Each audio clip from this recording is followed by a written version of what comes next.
धर्मपुर गांव में एक व्यक्ति रहता था जो कि जंगलों से लकड़ियां काट कर उसे बाजार में बेचकर कुछ पैसे कमाता और उन्हीं पैसे से अपने घर चलाता था। हर दिन की तरह आज भी वह जंगल लकड़ियां काटने के लिए गया और वह नदी के किनारे एक पेड़ को काट रहा था। तभी अचानक उसके हाथों से कुल्हाड़ी छूटकर वह नदी में जा गिरी।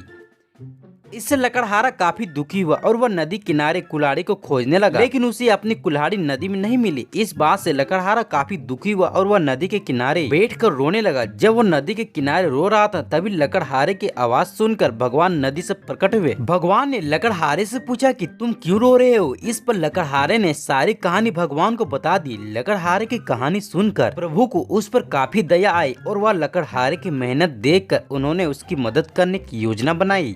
इसके बाद भगवान नदी के अंदर गए और लकड़हारे को सोने की कुल्हाड़ी देते हुए कहा कि यह रहा तुम्हारी कुल्हाड़ी। सुनहरी कुल्हाड़ी देखकर लकड़हारे ने कहा, हे भगवान, यह कुल्हाड़ी मेरी नहीं है। यह सुनकर भगवान फिर से नदी में गायब हो गए। अब की बार भगवान ने लकड़हारे को चांदी की कुल्हाड़ी देते हुए कहा, ये लो तुम्हारी कुल्हाड़ी। इस पर उसने कहा कि यह कुल्हाड़ी भी मेरी नहीं है और मुझे केवल अपनी कुल्हाड़ी चाहिए। भगवान फिर नदी में गायब हो गए और एक लोहे की कुल्हाड़ी निकाली, लकड़हारे को देते हुए कहा कि यह रही तुम्हारी कुल्हाड़ी। इस बार लकड़हारे के चेहरे पर मुस्कान थी क्योंकि यह कुल्हाड़ी लकड़हारे की थी। उसने कहा कि यह कुल्हाड़ी मेरी है। भगवान ने लकड़हारे की ईमानदारी से प्रसन्न होकर सोने और चांदी दोनों को कुल्हाड़ी उस लकड़हारे को दे दी। दोस्तों, हमें इस कहानी से यह सीख मिलती है कि हमें हमेशा ईमानदार रहना चाहिए। ईमानदार व्यक्ति को कोई भी नहीं हरा सकता है।